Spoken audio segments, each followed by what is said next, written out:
They say history remembers heroes, but forgets the warnings written in their shadows.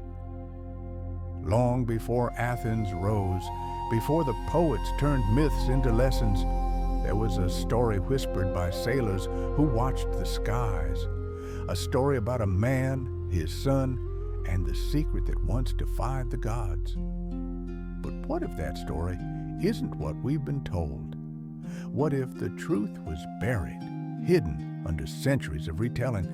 And what if one boy's curiosity was never meant to reach the heavens at all? No one knows when it truly began. Some say it started in Athens, others in Crete, an island ruled by power and fear, surrounded by the endless blue of the Aegean. There, in the court of a tyrant king, a craftsman worked in silence. His name was Daedalus, the greatest mind of his age, the maker of miracles. He built statues so lifelike they seemed to breathe. He carved wings for temples that reached toward the sun.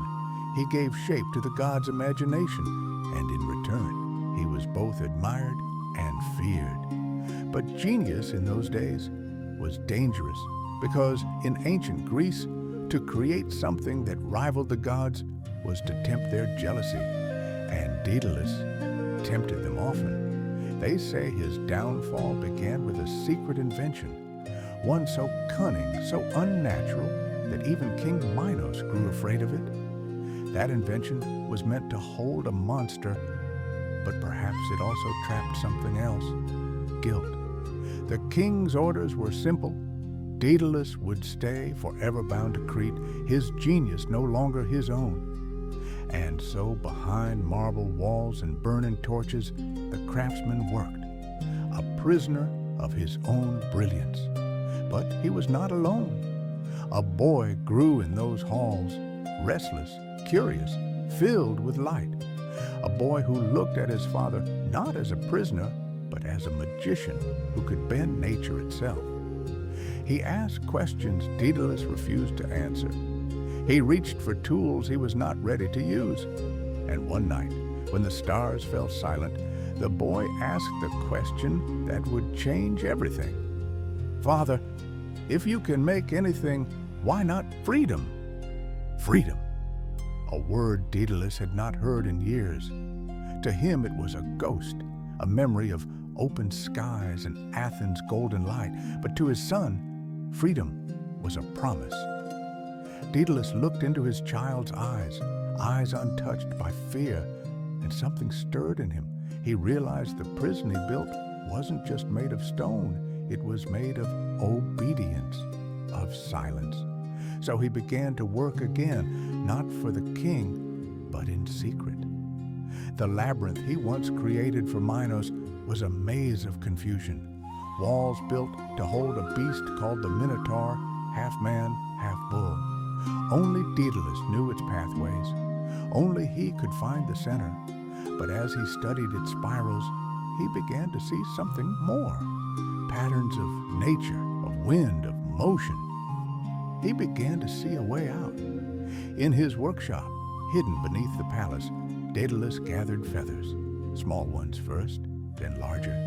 He studied their angles, their curves. He melted wax and shaped frames of wood. And in those long nights, as he built, the boy watched. Sometimes Daedalus caught him staring at the sky through cracks in the ceiling, whispering to himself, smiling at something only he could see. He didn't understand it then. The hunger, the pull of the unknown. To Daedalus, flight was escape. To the boy, flight was destiny. But the island wasn't blind. Servants whispered. The king grew suspicious. Rumors began that the craftsman was building wings not for beauty, but for betrayal.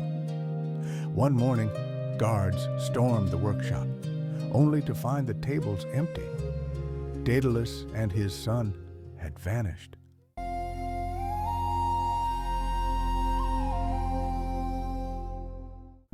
The wind of Crete carried two figures along the cliffs that night. A father holding a secret too dangerous to share. A son too young to understand what awaited him. they found a hidden shore, quiet, forgotten, lined with driftwood. There, Daedalus laid out the wings. He warned his son, "Stay close, don't rise too high.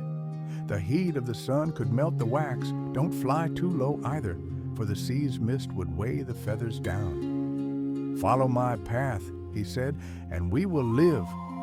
The boy nodded, but his eyes were fixed on the sky. As dawn broke, the father stepped forward. He raised his arm, and for the first time, the wings lifted him. Wind caught beneath them like a heartbeat. The sea shrank below. The island fell away.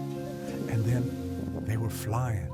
Imagine it. After years in the dark, the world opening like a dream. Blue and gold stretched endlessly before them. Daedalus looked back.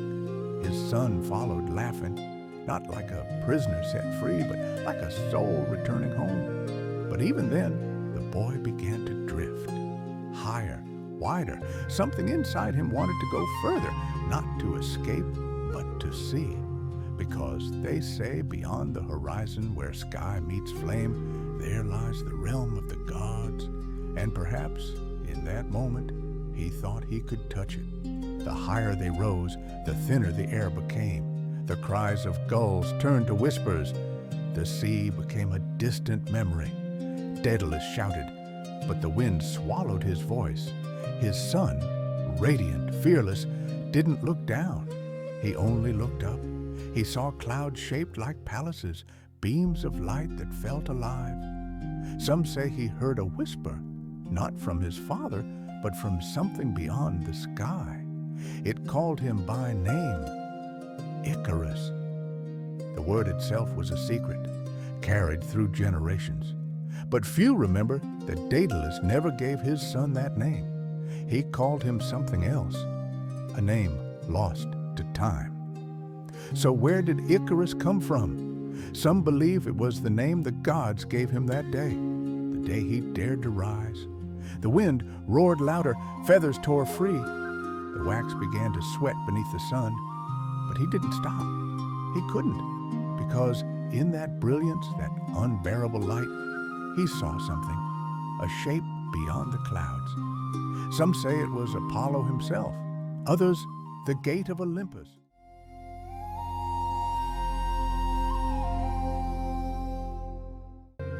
He reached out his hand. There was no scream, only silence. The sky brightened, the world blurred, and in that blinding moment, the boy vanished from sight. Daedalus circled, calling out. Nothing answered but the wind. Below, the sea shimmered like a mirror. When at last he saw it, the broken feathers, the floating frame, he knew, but not what the poets later told us. He knew it wasn't pride that took his son. It wasn't arrogance or disobedience. It was something else entirely. Because before the wings fell apart, Daedalus saw for a fraction of a heartbeat a flash of light so pure it made the world tremble. And from that light came a sound, not thunder, not wind, but laughter, the laughter of something divine. The father landed on the shore, the wings burned and torn, and as he looked at the sky, he whispered, "What did you see, my son?" Years passed. The story spread. They said Icarus fell because he flew too close to the sun, that his pride was his downfall, that the gods punished him for daring too much. But that version was never Daedalus's. In his final years, he told a different tale, one only fragments of which remain.